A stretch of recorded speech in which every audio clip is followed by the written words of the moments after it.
এখন যেখান থেকে আলোচনা হবে সেটা হচ্ছে وآتى المال على حبه ذوي القربى واليتامى والمساكين وابن السبيل والسائلين وفي الرقاب وأقام الصلاة وآتى الزكاة والموفون بعهدهم إذا عاهدوا والصابرين في البأساء والضراء وحين البأس أولئك الذين صدقوا وأولئك هم المتقون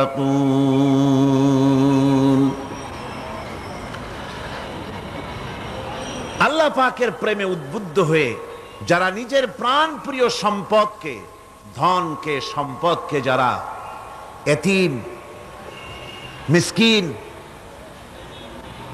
নিকটবর্তী আত্মীয় স্বজন, প্রবাসী, পথচারী, সাইল, কৃতদাসের মুক্তির জন্যে যারা দান করে, প্রিয় ধনসম্পদ যারা আল্লাহর রাস্তায় এভাবে দান করে দেয়, নামাজকে প্রতিষ্ঠা করে, যাকাতকে আদায় করে, ওয়াদাকে পালন করে, আর বিপদ ও মুসিবতে ধৈর্য ধারণ করে, এরাই হচ্ছে সত্যাশ্রিত, এরাই হচ্ছে তাদের দাবিতে সত্যবাদী, ইমানের দাবিতে এরা হচ্ছে সত্যবাদী, আর এরাই হচ্ছে মুত্তাকি। আজকে আমি আপনাদের সামনে যে আলোচনাটা করব সেটা হচ্ছে এই ব্যাপারটি। আল্লাহ পাকের মহব্বতে উদ্বুদ্ধ হয়ে যারা এতিম এবং মিসকিনকে যারা দান করে,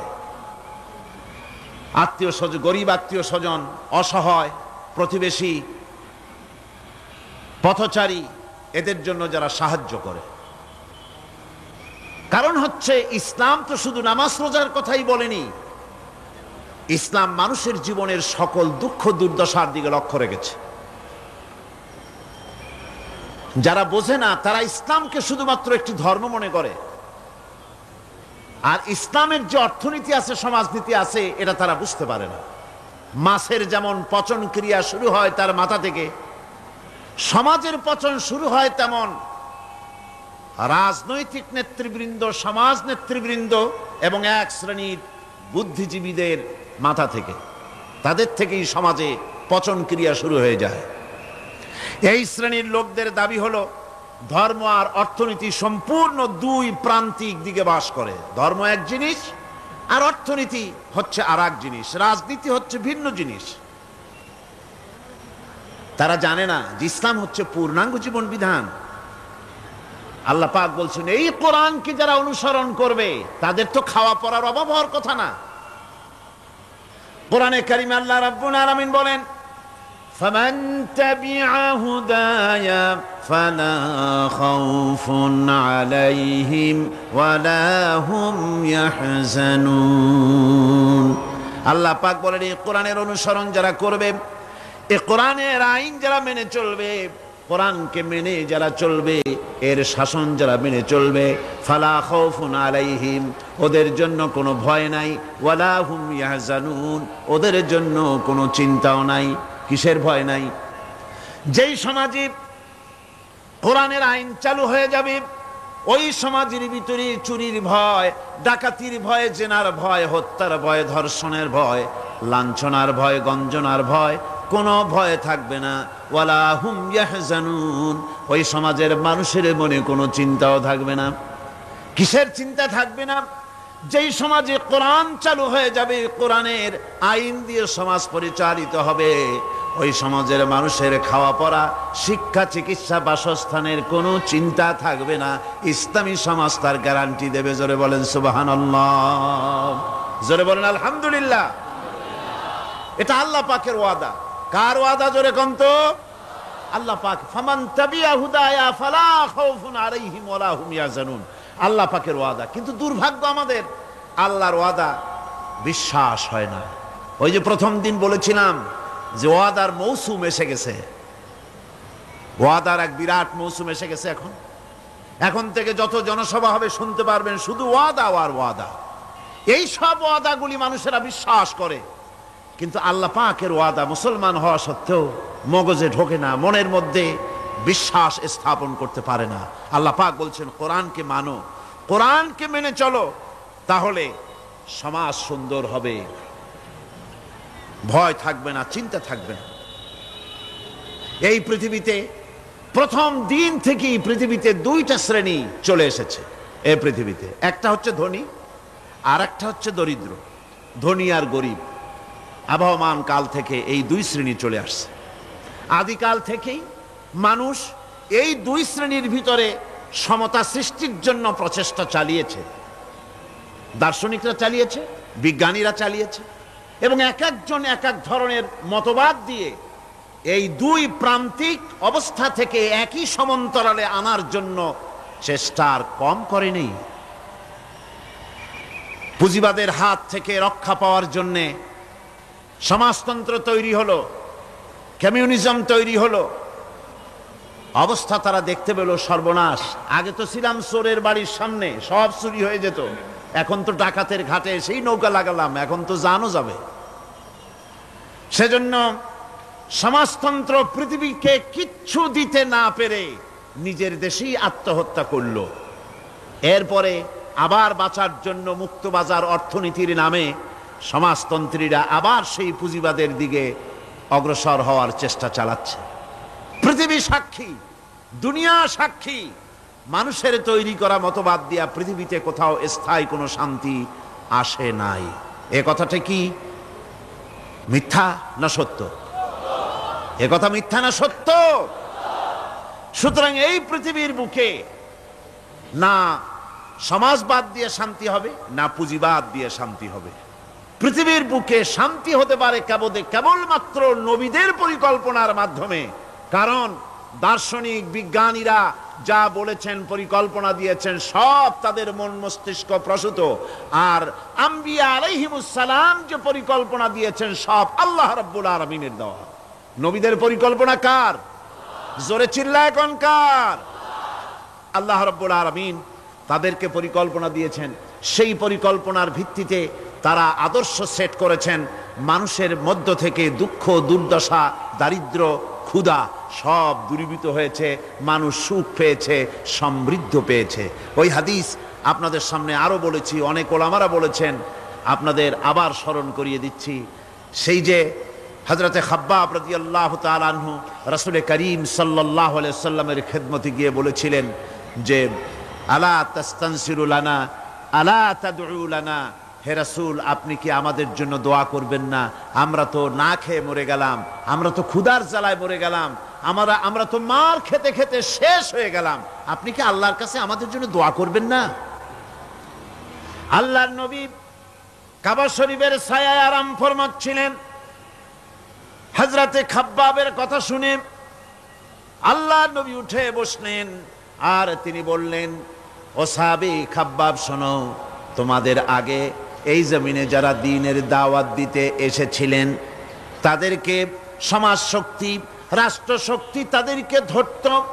ফায়ুহফারু লাহু ফিল আরদ, এরপরে তার জন্য জমিনে গর্ত খনন করা হতো, কবর খনন করা হতো। ফায়ুজালু ফিহা, এরপরে সেই কবরের ভিতরে তাকে কোমর পর্যন্ত গেড়ে দিত। সুম্মা ইউতা বিল মানশার, এরপরে করাত আনা হতো। ফায়ুদাউ আলা রাসিহি, এরপরে তার মাথার উপরে সে করাত রাখা হতো। ফায়ুজালু নিসফাইন, এরপরে করাত চালায়া জীবিত মানুষটাকে চিরে দ্বিখণ্ডিত করে ফেলে দিত। মা ইয়াসুদ্দুহু যালিকা আন দীনি, এত কষ্ট দেওয়ার পরেও, এত নির্যাতন দেওয়ার পরেও সেই যুগের দ্বীনের একজন দায়ীকেও তারা এক চুলো দ্বীন থেকে সরাই দিতে পারে নাই। ও খাব্বাব শোনো, ওয়াল্লাহি লা ইউতাম্মান্নাল্লাহু হাযাল আমরা হাত্তা ইয়াসিরার রাকিবু মিন সানা ইলা হাদারামাউত। ও খাব্বাব শোনো, আমি আল্লাহর নামে কসম করছি, আমি আল্লাহর নামে শপথ করছি, ইয়েমেনের রাজধানী সানা থেকে শুরু করে এই হাজারামাউত পর্যন্ত লোকেরা যাতায়াত করবে, নারী চলবে, সওদাগররা চলবে, টাকা নিয়ে চলবে, যৌবন নিয়ে চলবে, মানুষেরা চলাফেরা করবে, দিনেও যাবে রাতেও যাবে। লা ইয়াখাফু ইল্লাল্লাহ, ওই মানুষগুলির মনের মধ্যে আল্লাহ রাব্বুল আলামিনের ভয় ছাড়া কোনো ভয় থাকবে না। জোরে কোন সুবহানাল্লাহ। ওয়ালাকিন্নাকুম তাস্তাজিলুন, বরং তোমরা বড্ড তাড়াহুড়ো করছো। অপেক্ষা করো, তাড়াহুড়ো করো না, অপেক্ষা করো। এরকম সমাজ আসবে, চুরি ডাকাতি জেনা ব্যভিচার হত্যা ধর্ষণ ক্ষুধা দারিদ্র কিচ্ছু থাকবে না, একটি সুন্দর সোনার সমাজ তৈরি হয়ে যাবে। রাসূল করিম সাল্লাল্লাহু আলাইহি ওয়াসাল্লাম মুসলমান মানুষ যখন ইসলাম কবুল করতে লাগলো, তাদেরকে ইসলাম গ্রহণের আহ্বান জানিয়ে তাদেরকে যে কথাটা তিনি বলতেন সেটা ছিল, ইয়া আইয়ুহান নাস কুলু লা ইলাহা ইল্লাল্লাহ তুফলিহু। এটা হলো রাসূলের কথা। আল্লাহর নবী বলতেন, মানব সকল কল্যাণ যদি পেতে চাও, মুক্তি যদি পেতে চাও, বাঁচতে যদি চাও, যদি শোষণ বঞ্চনা থেকে যদি মুক্তি পেতে চাও, তাহলে পড়ো লা ইলাহা ইল্লাল্লাহ। জোরে পড়েন লা ইলাহা ইল্লাল্লাহ, লা ইলাহা লা ইলাহা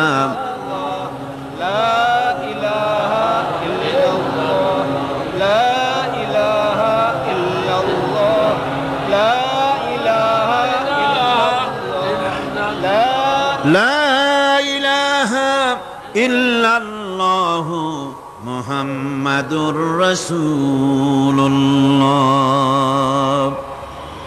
এই কালেমা পড়ো, এই কালেমা ঘোষণা দাও, এটার অনুসরণ করো, নাজাত পাবে। মানুষের জীবনে প্রকৃত কল্যাণ লাভের পথে দুটি অন্তরায়, দুটি বাধা।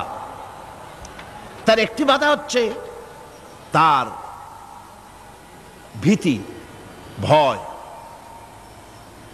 শক্তিশালীদের ভয়, অত্যাচারীদের ভয়। আর একটা হচ্ছে ক্ষুধা। প্রকৃত কল্যাণ লাভের পথে মানুষের অভাব অনটনের ভয়, ক্ষুধা দারিদ্র্যের ভয় এবং অত্যাচারের ভয়, এই দুইটি ভয় মানুষের মধ্যে সেই প্রথম দিন থেকেই চলে এসেছে। ইসলাম প্রচারের প্রথম অধ্যায় আল্লাহ রাব্বুল আলামিনের বন্দিগির দাওয়াত দিয়ে নবী করিম সাল্লাল্লাহু আলাইহি সাল্লাম বলেছেন, এই ক্ষুধা আর ভয়, এই দুটি জিনিসকে দূর করে দেওয়ার মতো পরিকল্পনা আল্লাহ পাক দিয়েছেন। আজও পৃথিবীতে আমাদের সমাজে এই দুইটা জিনিসেরই ভয়। কয়টা জিনিসের ভয়? একটা হচ্ছে ক্ষুধা, আর একটা হচ্ছে ভীতি। মানুষ সমাজে, বাজারে, স্কুলে, বিশ্ববিদ্যালয়, শিক্ষাঙ্গনে কোনো জায়গায় আরামে বসবাস করতে পারছে না। মাহফিল এসছেন, নিশ্চিন্ত মনে ফিরে যেতে পারবেন। আপনার ছেলে বিশ্ববিদ্যালয়ে পড়াশোনা করছে, জীবন নিয়ে বাড়ি ফিরতে পারবে। আপনার মেয়ে কলেজে গিয়েছে, তার ইজ্জত নিয়ে, সম্ভ্রম নিয়ে ফিরে আসতে পারবে, এ গ্যারান্টি আজ আর কেউ দিতে পারে না। সত্য কিনা বলেন? নবীজির কাছে আল্লাহ রাব্বুল আলামিন কোরআনে কারীমের আয়াত নাজিল করলেন, নবীজিকে শোনায় দিলেন। এই দুটো জিনিসের গ্যারান্টি ইসলাম দিচ্ছে, আল্লাহ পাক দিচ্ছেন। তা হলো এই ফালইয়াবুদু রাব্ব হাযাল বাইত। ক্ষুধার সময় যদি খেতে চাও, ক্ষুধার সময় যদি পেট পুরে খেতে চাও, আর বিপদের সময় যদি নিরাপত্তা চাও, আরামে যদি ঘুমাতে চাও, তাহলে কি করো? ফালিয়াবুদু রাব্ব হাযাল বাইত, এই ঘরের মালিকের ইবাদত করো। কোন ঘর? আল্লাহর ঘর। এ ঘরের মালিক কে? আল্লাহ সুবহানাহু ওয়া তাআলা। এ ঘরের মালিকের ইবাদত করলে কি হবে?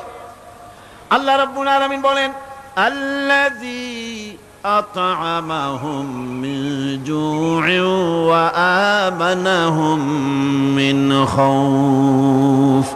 এ ঘরের মালিকের ইবাদত করলে পরে তিনি ক্ষুধার সময় খেতে দিবেন, আর ভীতির সময় তোমাদেরকে নিরাপত্তা দান করবেন। যদি পেট ভরে খেতে চাও, আল্লাহর ইবাদত করো, গোলামি করো। আর যদি তোমরা বিপদের সময় নিরাপত্তা লাভ করতে চাও, তাহলে তোমাদেরকে সেই আল্লাহ পাকের ইবাদত করতে হবে। সমস্ত রকমের বিপদ থেকে, মুসিবত থেকে, ভয় থেকে তিনি তোমাদেরকে আশ্রয় দিবেন।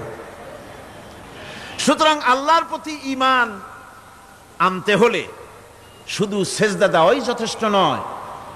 এখানে আল্লাহ পাক বলছেন কোরআনে কারীমের ভেতরে, তিনি যে পরিকল্পনা দিয়েছেন তা হচ্ছে এই, শুধু সেজদা দিলেই কাজ হবে না, শুধু পূর্ব পশ্চিমে কতবার মাথা ঘুরলে এটাই যথেষ্ট নয়, বরং সমাজের এতিম, মিসকিন, বিধবা, অনাথ, অনাথিনী, ঋণগ্রস্ত যে সমস্ত মানুষ আছে তাদের সাহায্য করতে হবে, তাদের সাহায্যে এগিয়ে আসতে হবে।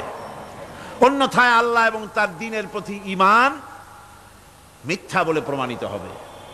নামাজের ভিতরে আমরা সূরা মাউন পড়ি, কি বলা হচ্ছে সেখানে?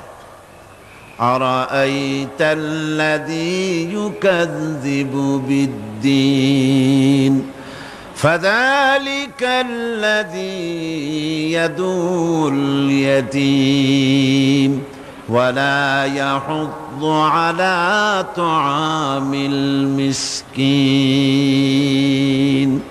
দ্বীন ইসলাম তথা বিচারের দ্বীনকে অস্বীকার করেছে যে সে লোকটি সম্পর্কে কি তুমি বিবেচনা করেছো? সে কোন লোকটি? যে লোকটি এতিমকে গলা ধাক্কায় দেয়, মিসকিনদেরকে খেতে দেয় না, পরস্পরকে মিসকিনকে খাবারের ব্যাপারে উৎসাহিত করে না, এতিমকে গলা ধাক্কা দেয়। এই জন্য পরকালকে অস্বীকার করলো, এই জন্য ইসলামকে অস্বীকার করলো, এই জন্য দ্বীনকে অস্বীকার করলো। এরপরে সে নামাজ পড়ুক, রোজা রাখুক, তার নামাজ, রোজা, হজ, যাকাতের গুরুত্ব বহন করবে না। কিয়ামতে যেসব লোক জাহান্নামে যাবে তার মধ্যে দুটি কারণ হবে সবচেয়ে বড়। একটা হচ্ছে আল্লাহর প্রতি ঈমান না আনা, আর একটা হচ্ছে এতিম মিসকিনদেরকে খেতে না দেওয়া।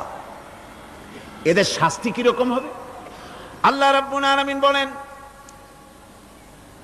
যারা এতিম মিসকিনদেরকে খেতে দিবে না, গলায় ধাক্কা দিবে, তাদের সঙ্গে দুর্ব্যবহার করবে, আল্লাহ পাক বলেন তাদের অবস্থা কি হবে শোনো। খুযূহু ফাগুল্লুহু সুম্মাল জাহিমা সাল্লুহু। বলা হবে ধরো, এই লোকটারে ধরো, আর তাকে, তার গলায় ফাঁস লাগাও, তাকে জাহান্নামে নিক্ষেপ করো। নাউযুবিল্লাহি মিন যালিক। আর এরপরে তাকে 70 হাত 70 গজ শিকল দিয়ে তাকে বেঁধে ফেলো, তাকে জাহান্নামে নিক্ষেপ করো। কারণটা কি? কারণ হলো ইন্নাহু কানা লা ইউমিনু বিল্লাহিল আযীম ওয়া লা ইয়াহুদ্দু আলা তুআমিল মিসকিন। গলায় ফাঁস লাগায়া 70 হাত শিকল দিয়া বাঁধা জাহান্নামে নিক্ষেপ করো, কারণ সে আল্লাহর উপর ঈমান আনে নাই, আর এতিমদেরকে, মিসকিনদেরকে খাবারের ব্যাপারে পরস্পরকে উৎসাহিত করে নাই, নিজেও খাওয়ায় নাই, আরো একজনকে উৎসাহিতও করে নাই। কিয়ামতে জাহান্নামে যারা যাবে, জাহান্নামে যাওয়ার যতগুলি কারণ থাকবে তার মধ্যে দুটি কারণ বড়। বলেন কয়টা কারণ বড়? আল্লাহ পাক বলতেছেন জাহান্নামীদেরকে প্রশ্ন করা হবে, ইয়াতাসাআলুনা আনিল মুজরিমিন মা সালাকাকুম ফি সাকার। জাহান্নামীদেরকে প্রশ্ন করা হবে, জাহান্নামে আসছো কেন, কি অপরাধ করে আসছো? ক্বালু লাম নাকু মিনাল মুসাল্লিন ওয়া লাম নাকু নুতঈমুল মিসকিন। তারা বলবে যে আমরা নামাজ পড়তাম না আর মিসকিনদেরকে খেতে দিতাম না। কত বড় মারাত্মক অপরাধ লক্ষ্য করুন। নামাজ না পড়া আর মিসকিনদের খেতে না দেওয়া জাহান্নামে যাওয়ার যত কারণ, তার মধ্যে শ্রেষ্ঠ দুটি কারণ হচ্ছে এই, যারা নামাজ পড়বে না, এতিম মিসকিনদেরকে খেতে দিবে না, এবং পরস্পরকে এতিম মিসকিনকে খেতে দেওয়ার ব্যাপারে উৎসাহিত করবে না, কিয়ামতে তারা জাহান্নামে যাবে। কোথায় যাবে? খোদ রাসূলে কারীম সাল্লাল্লাহু আলাইহি ওয়াসাল্লামকে লক্ষ্য করে আল্লাহ রাব্বুল আলামিন বলেন, নবীজি আপনি এতিমদের সঙ্গে সদ্ব্যবহার করবেন, এতিমদের ব্যাপারে আপনি দায়িত্ব পালন করবেন। কারণ হলো আপনিও তো এক সময় এতিম ছিলেন, এতিমের ব্যাপারে দায়িত্ব পালন করবেন। কোরআনে কারীমে রব্বুল আলামিন বলেন, আলাম ইয়াজিদকা ইয়াতীমান ফাআওয়া। ও নবী, আমি কি আপনাকে এতিম অবস্থায় পাই নাই? আর তারপরে আমি কি আপনাকে আশ্রয় প্রদান করিনি? আপনাকে আমি এতিম অবস্থায় পেয়েছি, এরপরে আপনাকে আশ্রয় দিয়েছি। রাসূল তো এতিমদের সরদার। পৃথিবীর কোন এতিম যেন বলতে না পারে, নবীজি আমার ব্যাপারে কি বলবেন, আমি তো এতিম মানুষ, আর তিনি আমার ব্যাপারে কিভাবে আমার দরদ বুঝবেন। নবীজিকে আল্লাহ পাক কেমন এতিম বানালেন, সমস্ত দুনিয়ার এতিমদের সরদার বানালেন। মায়ের পেটে যখন তিনি ছিলেন, 6 মাসের সময় মায়ের পেটে থাকাকালীন বাপের এতিম হয়ে গেলেন। যখন প্রসব বেদনা শুরু হয়েছে মায়ের, দুনিয়ায় যখন তিনি আসবেন, হযরতে আমেনা ঘরের ভিতরে বসে তার অবস্থাটা কি? এই সন্তান পৃথিবীতে আসতে পরে যিনি সবচাইতে বেশি খুশি হবেন, তিনি তো আজ দুনিয়ায় নাই। মনের ভিতরে কত কষ্ট। আল্লাহ রাব্বুল আলামিন তার হাবিবকে দুনিয়া আনলেন। রাসূলের দাদা ঘরের সামনে তাঁবুর সামনে দাঁড়ায়া তায়েফ থেকে আগত সাদিয়া গোত্রের লোকদেরকে বলতেছেন, এই ঘরের ভিতরে একটা এতিম বাচ্চা আছে, বেশি টাকা কড়ি দেওয়া যাবে না, যদি দয়া হয় নিয়ে যাও। গরিব মানুষ, এতিম মানুষ দেখে শুনে কেউ আর নিতে চায় না। সবশেষে এলেন ভাগ্যবতী মেয়ে, ভাগ্যবতী মহিলা হযরতে হালিমাতুস সাদিয়া। তিনি এসেছেন, কোনো ছেলে পেলে পায় নাই, সকলের শেষে তিনি এসেছেন। আব্দুল মুত্তালিব বলছেন, এই ঘরের মধ্যে একটা এতিম বাচ্চা আছে, দয়া হলে নিয়ে যেতে পারো। তিনি স্বামীর সঙ্গে পরামর্শ করলেন, এরপরে বললেন, যদি দেখতে অন্তত ভালো হয়, মন যদি ভালো লাগে নিয়ে যাব, একেবারে খালি হাতে ফিরে যাওয়ার চাইতে তো ভালো। হযরতে হালিমা বলেন, আমি ঘরের মধ্যে প্রবেশ করলাম, মা আমেনার কোল থেকে শিশু মুহাম্মদ সাল্লাল্লাহু আলাইহি সাল্লামকে যখন আমি কোলে নিলাম, আমি হুজুরের চেহারার দিকে নজর করে দেখলাম, আমার কাছে মনে হলো যেন পূর্ণিমার চাঁদটা আমার কোলে ধরা দিয়েছে। রাসূল কি শিশু মুহাম্মদ সাল্লাল্লাহু আলাইহি সাল্লাম কি যখন নিয়ে বাড়ির দিকে রওনা হলাম, যে গাধা আমার সকলের পেছনে এসেছে, সেই গাধা এখন সকলের আগে ছুটে চলে যায়। এরপরে বাড়ি যখন নিয়ে গেলাম, কুয়ায় পানি বাড়লো, গাছে ফসল বাড়লো, খেজুর গাছে খেজুর বাড়তে লাগলো, জমিনে ফলন বেড়ে গেল। রাসূলের দুধ বোন সাইমা রাসূলকে নিয়ে মুহাম্মদ সাল্লাল্লাহু আলাইহি সাল্লাম তাকে দোলনা নিয়ে দোল দিতেছে। কি আশ্চর্য অবস্থা! সাইমা তাকে দোল দিচ্ছে আর বলতেছে, বেঁচে থাকুক মুহাম্মদ সাল্লাল্লাহু আলাইহি ওয়াসাল্লাম, সে দীর্ঘজীবী হোক। কবি লিখতেছেন, কি আশ্চর্য কথা! বেদুইন বালিকা কারে নিয়ে দোল দেয় সে কি তা জানে? বিশ্বনবী মুহাম্মদ রাসূলুল্লাহ সাল্লাল্লাহু আলাইহি ওয়াসাল্লাম এভাবে এতিম অবস্থায় জীবন তার শুরু হলো। যখন তিনি ফিরে এলেন 6 বছর বয়সের সময়, যখন মায়ের কাছে তিনি ফিরে এসেছেন, প্রতিদিন তিনি খেলা দেখতে যান ময়দানে। ইতিহাসের মধ্যে লেখা হয়েছে, মা প্রতিদিন সন্ধ্যার সময় তাকে ফিরে পান। আজকে সন্ধ্যা হয়ে গেছে, শিশু মুহাম্মদ সাল্লাল্লাহু আলাইহি সাল্লাম বাড়ি ফেরেন না।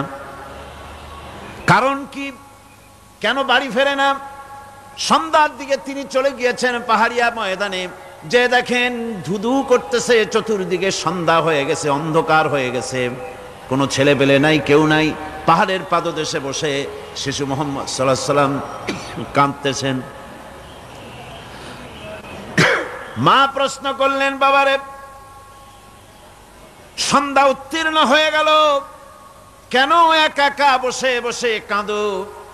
তিনি বলছেন, মাজি, আজ কদিন খেলা দেখতে আসলাম ময়দানে, প্রতিদিন দেখি যখন সন্ধ্যা হয়ে যায় মুরব্বী শ্রেণীর কিছু লোক আসে, ছেলেকে নাম ধরে ডাক দেয়, ছেলেরা দৌড়ে তার বাবার কাছে চলে যায়, আর বাবা ছেলেকে কোলে নিয়ে মুখে চুমা দিয়ে বাড়ির দিকে নিয়ে যায়।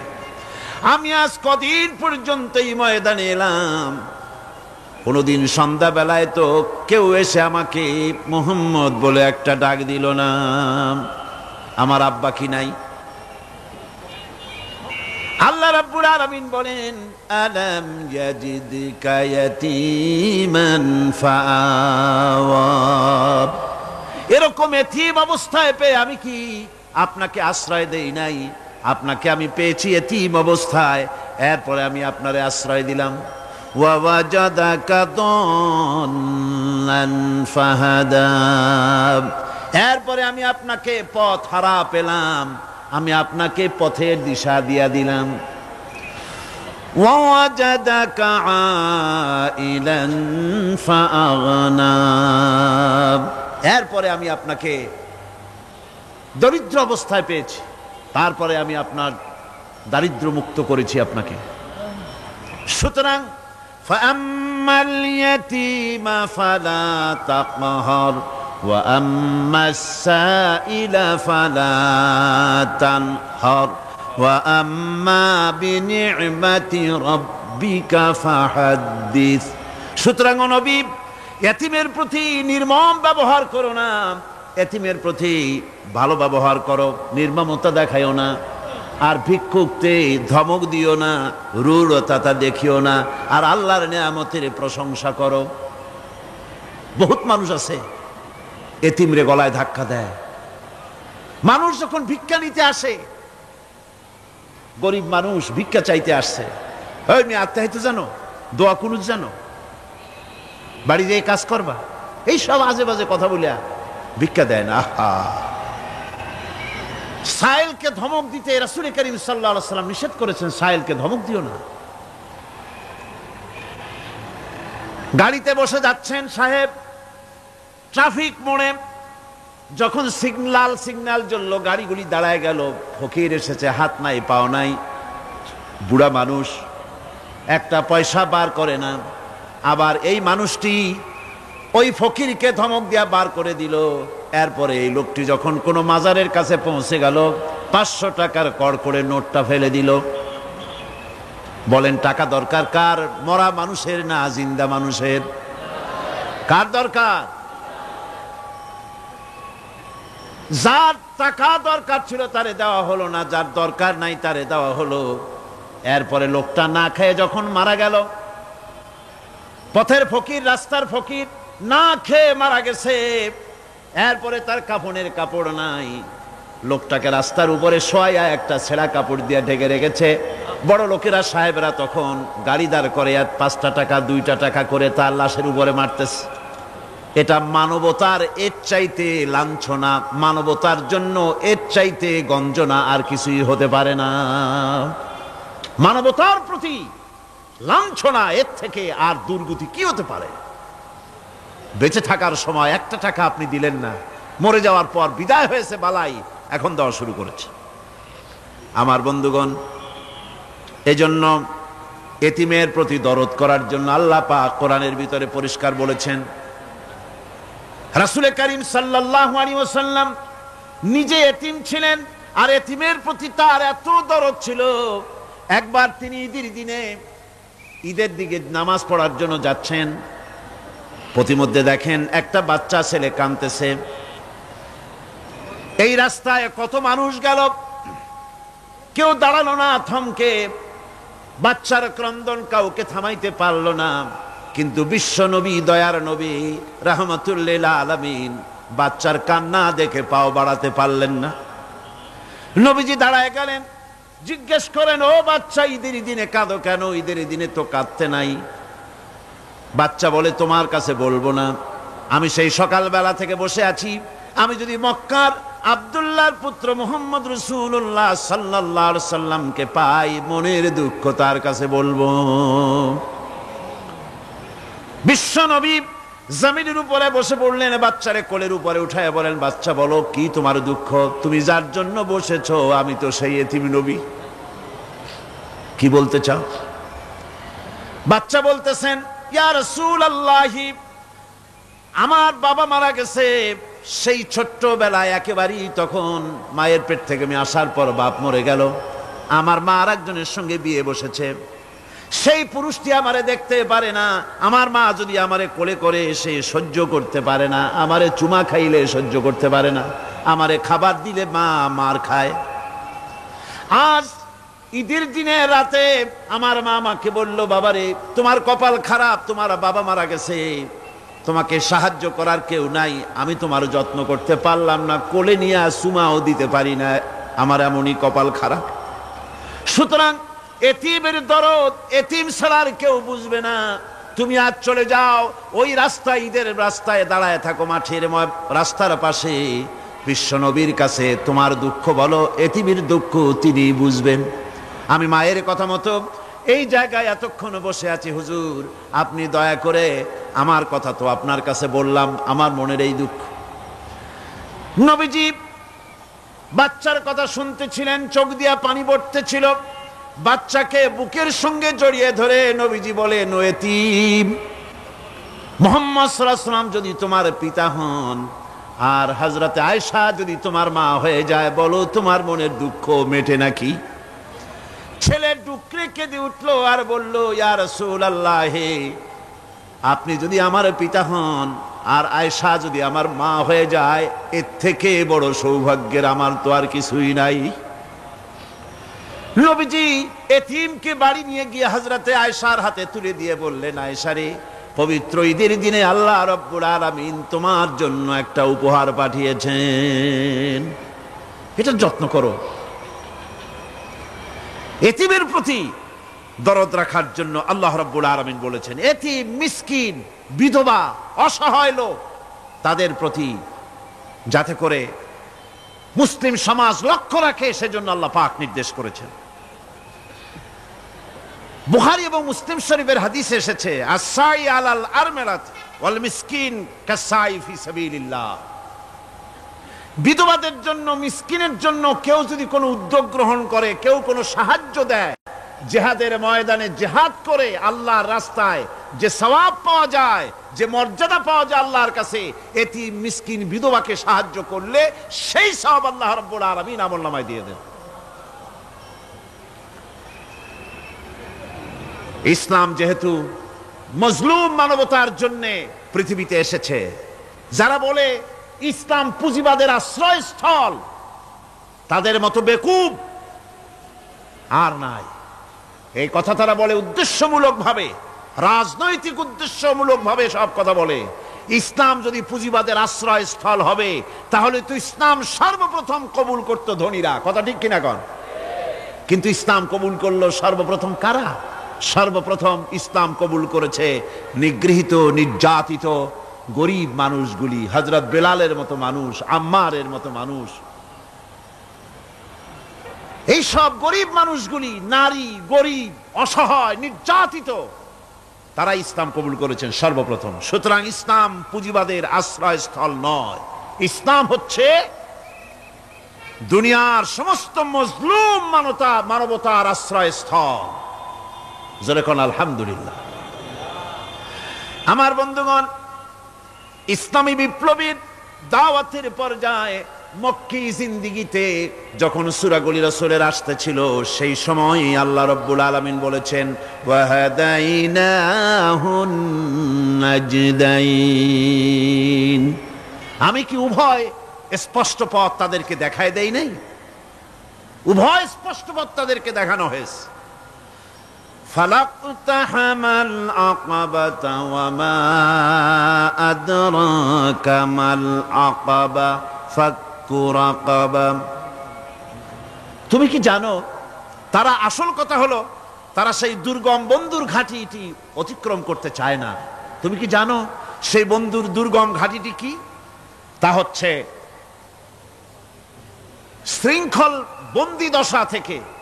বন্দি দশা থেকে মানুষদেরকে মুক্ত করে দেওয়া, আর আও ইতআমুন ফি ইয়াউমিন যী মাসগাবা ইয়াতীমান যা মাকরাবা আও মিসকিনান যা মাতরাবা।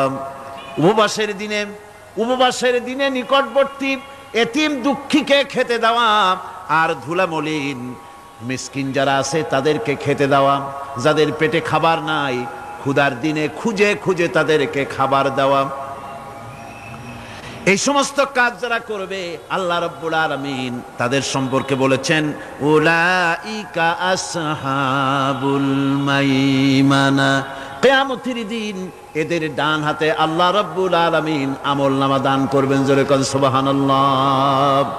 আমলনামা বেঈমান যারা তাদের হাতে আসবে, তাদের কোন হাতে আসবে? বাম হাতে। আর আমলনামা ডান হাতে আসবে কাদের? এই সমস্ত লোকদের যারা এতিমকে মিসকিনকে যারা খেতে দিয়েছে। আর খেতে দিয়ে এতিম মিসকিনদেরকে খেতে দিয়ে তারপরে এর দ্বারা তাদেরকে কোনো খোটা দেয় নাই। তাদেরকে কেন খাওয়াস? কোরআনে কারীম বলছে ওয়ায়ুতঈমুনা আত-তাআমা আলা হুব্বিহি মিসকিনান ওয়া ইয়াতীমান ওয়া আসীরা। আল্লাহর সৎ লোকেরা আল্লাহর ভালোবাসায় উদ্বুদ্ধ হয়ে খাবার খাওয়ায় মিসকিনদেরকে, এতিমদেরকে। আর তারা বলে ইন্নামা নুতঈমুকুম লিওয়াজহিল্লাহি লা নুরিদু মিনকুম জাযাআন ওয়ালা শুকুরা। আমরা যে তোমাদের খাইতে দিলাম, এ খাওয়াচ্ছি শুধুমাত্র আল্লাহকে খুশি করার জন্য। কারে খুশি করার জন্য? আল্লাহরে খুশি করার জন্য। এই খাবারের ব্যাপারে তোমাদের কাছ থেকে কোনো কৃতজ্ঞতা চাই না। যেটা করি সেটা আল্লাহর জন্যই করি, আল্লাহকে খুশি করার জন্য। সুতরাং না কৃতজ্ঞতা চাই, না এর দ্বারা কোনো বিনিময় চাই। আল্লাহ রাব্বুল আলামিন এতিমের মাল সম্পদ আত্মসাৎ করার ব্যাপারে কঠোরভাবে নিষেধ ঘোষণা করেছেন। এতিমের মাল সম্পদ যেন আত্মসাৎ করো না। কোরআনে কারিমে স্পষ্ট ভাষায় বলা হয়েছে ওয়াতুল ইয়াতামা আমওয়ালাহুম ওয়ালা তাবাদদালুল খাবিসা বিত-তাইয়্যিব।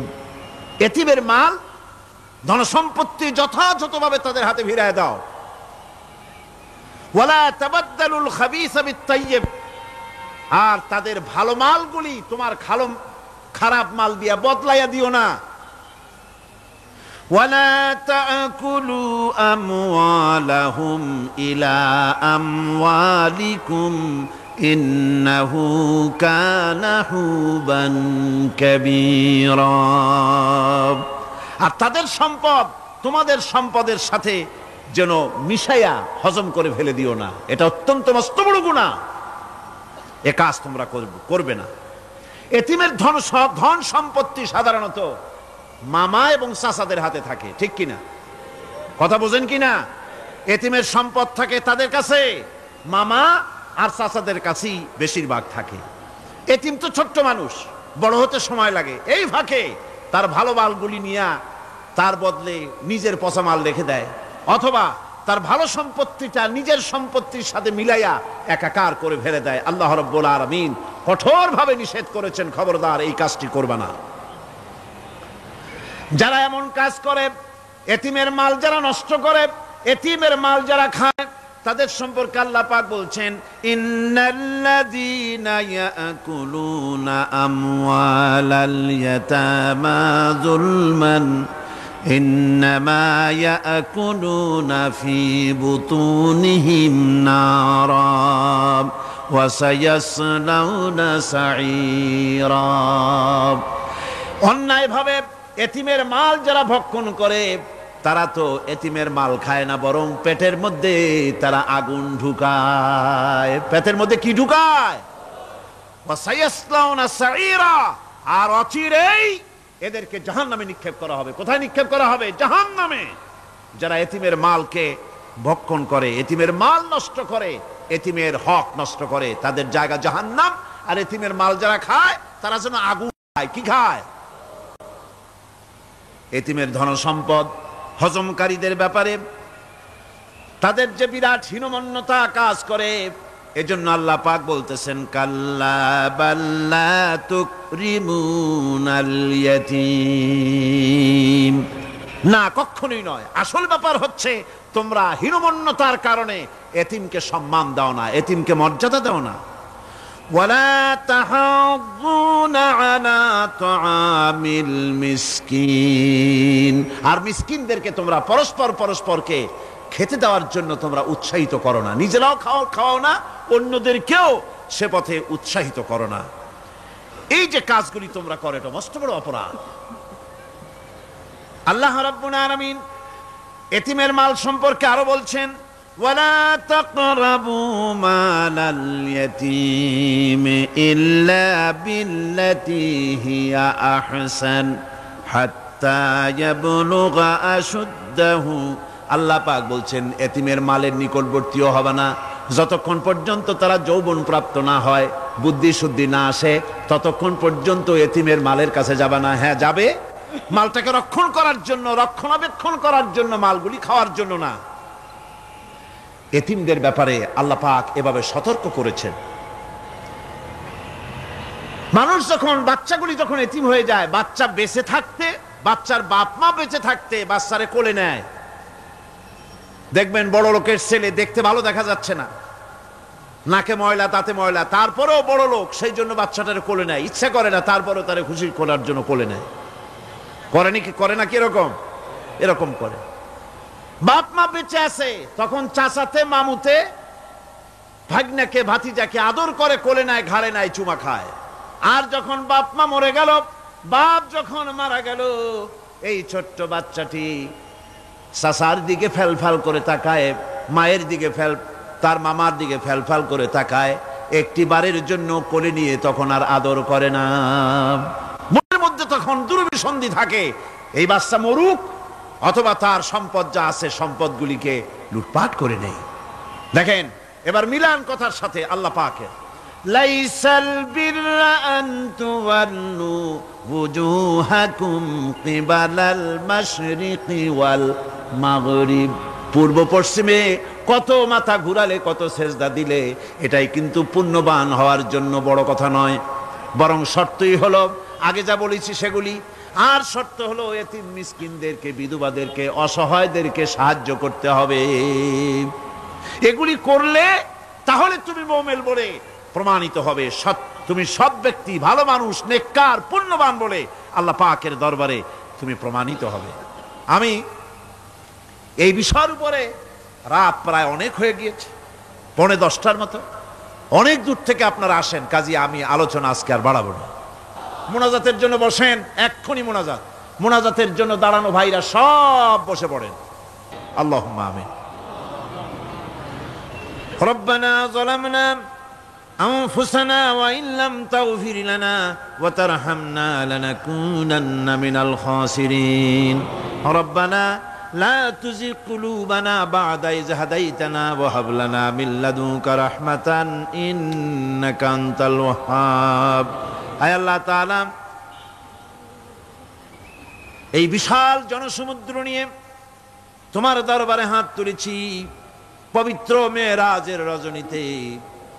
আয় আল্লাহ, তুমি দয়া করে মেহেরবানি করে আমাদের আলোচনা, দুরুদ সালামের সওয়াব আমাদের বিশ্ব নবী, তোমার প্রিয় হাবিব জনাবে মুহাম্মদ রাসূলুল্লাহ সাল্লাল্লাহু আলাইহি ওয়াসাল্লামের রূহ মুবারকে পৌঁছায়া দাও।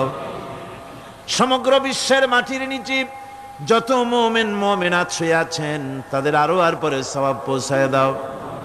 আমাদের মা বাপ যাদের দুনিয়া থেকে বিদায় হয়ে গেল, আল্লাহ কবরগুলিকে জান্নাতের টুকরায় পরিণত করে দাও। রব্বির হামহুমা কামা রব্বায়ানি সগীরা। পড়েন সবাই, রব্বির হামহুমা কামা রব্বায়ানি সগীরা। আয় আল্লাহ তাআলা, বহু মানুষ দোয়া চেয়েছি, কতজনের কত কষ্ট, কেউ হসপিটালে আছে, কারো অপারেশন হবে, কেউ বা মরে গেছে, কেউ বা মামলায় মোকদ্দমায় আছে। কেউ বা পারিবারিক অশান্তিতে আছে, আল্লাহ যিনি যেই নিয়তে দোয়া চেয়েছে মেহেরবানি করে সেই নেক নিয়ত তোমার দরবারে কবুল করে নাও। বিপদগ্রস্ত লোকগুলিরে বিপদ থেকে বাঁচাইয়া দাও। আয় আল্লাহ রাব্বুল আলামিন, এই মাহফিলি লক্ষ লক্ষ জনতা সমুদ্রের ঢেউর মতো চতুর্দিক থেকে আসতে থাকে। তুমি আর তোমার কোরআন আর তোমার রসুল ছাড়া কোনো স্বার্থ কারো মনে নাই। কাউরে রিক্সা ভাড়া দেওয়া হয় না, ট্রাক ভাড়া, বাস ভাড়া কাউকে দেওয়া হয় না। এক লোকমা খানাও এখানে পায় না, তাবাররুক বা সিন্নি বিতরণও হয় না। আয় আল্লাহ, নিঃস্বার্থভাবে এই লোকগুলি যাতায়াত করে। আল্লাহ তোমার কোরআনের বরকতে সকলকে তুমি গুনাহ মুক্ত করে দাও। আয় আল্লাহ তাআলা, যাতায়াতটা আসান করে দিও, যাতায়াতের পথে কারো যেন কোনো বিপদ না হয়ে যায়।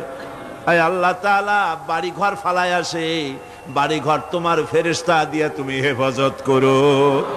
রব্বুল আলামিন, মা বোনেরাও কষ্ট করে আসে, আল্লাহ তুমি দয়া করে এ মাহফিলে যারা শরীক হয়, এ মাহফিলে কোরআনের মাহফিলে শরীক হওয়ার কারণে তোমার কাছে একটা দাবি করি। দাবিটা হলো, মেহেরবানি করে সব মানুষকে তোমার কাবা ঘর দেখাও। যারা উপস্থিত হয়েছে সকলকে তোমার হাবিবের রওজায় গিয়া সালাম দেওয়ার তৌফিক দাও। রব্বানা তাকাব্বাল মিন্না ইন্নাকা আনতাস সামিউল আলিম ওয়া তুব আলাইনা ইন্নাকা আনতাত তাওয়াবুর রহিম। সুবহান রাব্বিকা রাব্বিল ইজ্জাতি আম্মা ইয়াসিফুন ওয়া সালামুন আলাল মুরসালিন আলহামদুলিল্লাহি রাব্বিল আলামিন। ওয়াজআল আখিরা কালিমাতিনা ইনদাল মাউত লা ইলাহা ইল্লাল্লাহু মুহাম্মাদুর রাসূলুল্লাহ। আসসালামু আলাইকুম ওয়া রাহমাতুল্লাহ।